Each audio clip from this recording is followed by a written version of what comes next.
Глава Якутии Айсан Николаев сегодня с рабочим визитом посетил село Баяга Татинского улуса. Он ознакомился с ходом строительства социальных объектов. Так, глава региона посетил строительную площадку, где возводится детский сад на 80 мест. Строительство объекта ранее было приостановлено, но с прошлого года возобновлено. Далее он ознакомился с ходом строительных работ этнокультурного и спортивного центров. Помимо этого, Айсан Николаев принял участие в торжественной церемонии возложения цветов памятнику Февронии Малгиной, потерявшей на войне всех 5 сыновей.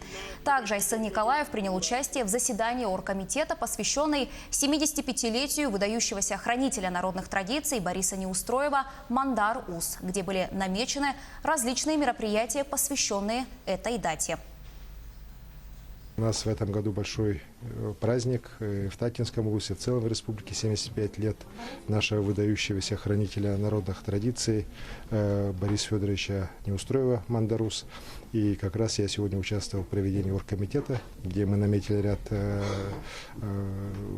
таких серьезных мероприятий, которые должны быть проведены в этом году, включая в том числе и строительство уникальных объектов здесь, на территории Баягинского наследия, таких как берестяная Маолурага, которая не строилась у нас в Якутии уже свыше 200 лет. Посетили также объекты социальные, в том числе посмотрели начало строительства детского сада, который здесь только когда-то начиналось, остановилось, сейчас процесс возобновляется.